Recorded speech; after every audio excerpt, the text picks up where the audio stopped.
Баршаңызға қайырлы күн. Бүгін бір жасқа арналған ханшайымдарға арнап осындай өте әдемі пинетка жасап үйренетін боламыз. Бізге қажет болатын заттар: фетр қалыңдығы 2 мм, органза лента ені 2 немесе 2,5 см, метрлік полубусы немесе жарты моншақ. Бантигіміздің ортасына осындай серединка таңдадым, не болмаса страз қоюға болады. Осындай лекала қолданамын. Табан өлшемі 12,5 см, үстіңгі бөлігі 4,5 см. Енді лекаламызды алып, фетрге қойып басып шығамыз. 2 данадан басу керекпіз, себебі оң аяқ, сол аяқ. Үстінде, астыңғы табанында 2 данадан басып шығамыз. Сызылған сызықтардың бойымен кесіп шығатын боламыз.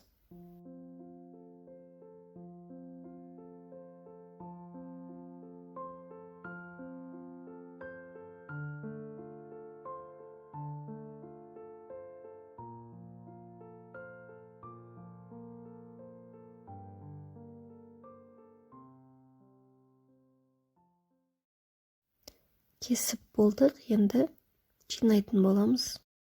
Ол үшін табан бөлігіміздің алдыңғы жағының дәл ортасына, үстіңгі бөліктің дәл ортасын келістіреміз.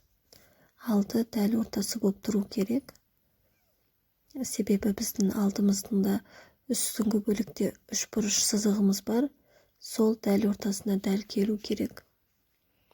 Сосын осылай барынша жұқа ғып жағып, клейді толықтай жабыстырып шығамыз. Артық клейлерді бірден алып, тазалап отырамыз. Артқы жағында да дәл солай, сызық бізде дәл ортасына түсу керек.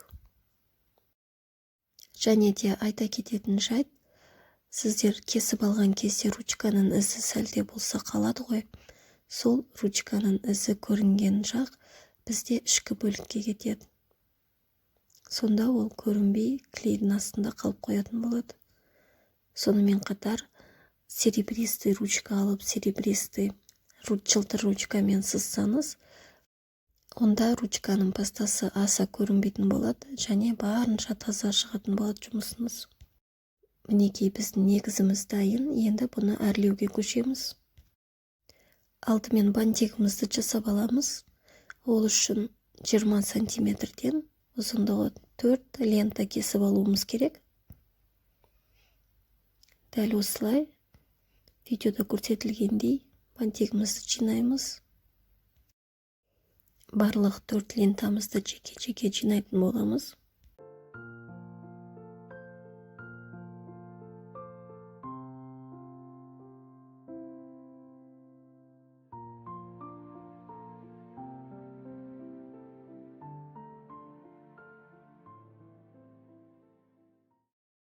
Төрт лентамызды жеке-жеке жинағасын, енді 2 лентаны бір-біріне біріктіретін боламыз. Сонда бізде бір толық бантигіміз дайын болады. Қалған 2 жиналған лентамызды да дәл осылай бір-біріне ине жіптің көмегімен қосатын боламыз.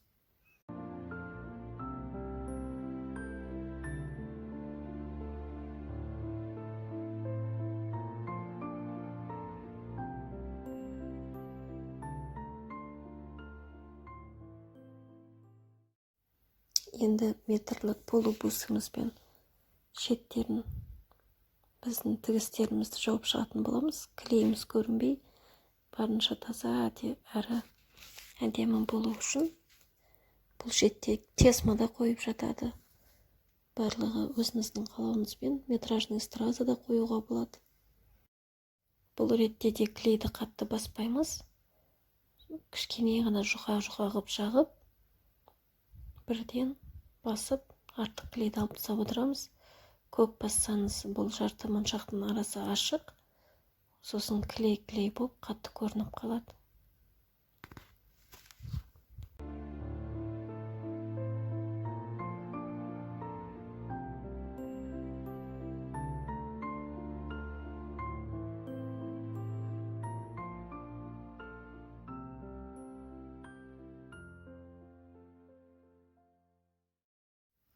Енді серединкамызды бантиктің ортасына қойып, пинеткамыздың алдына жабыстырамын.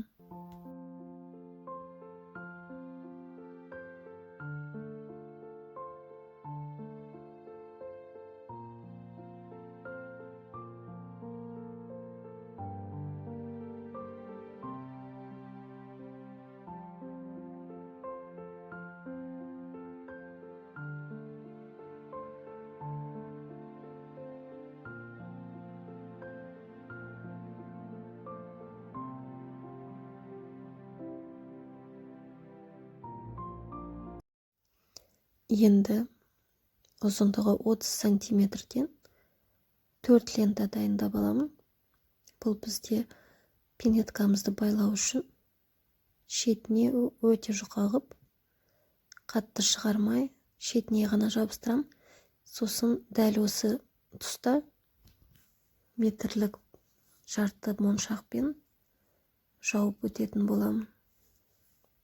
Сонда артық швы да, артық клейді шеті де, лентаның да шеті көрінбейді.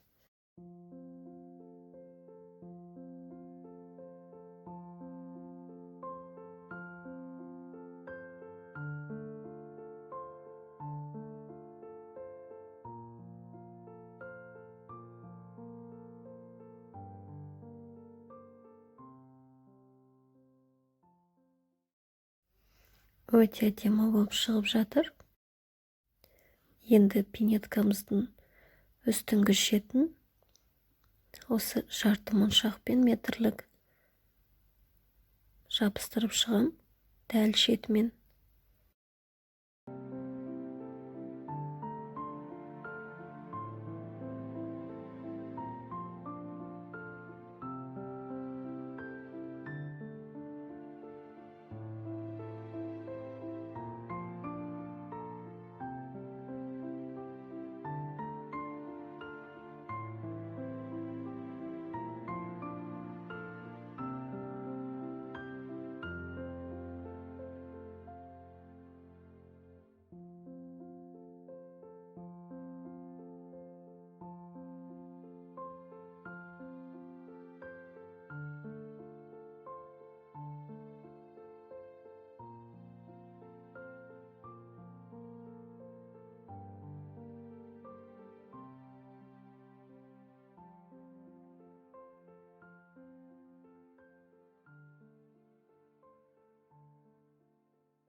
Енді пинеткамыздың дәл артқы тігісінде осылай жарты моншақпен жабатын боламыз.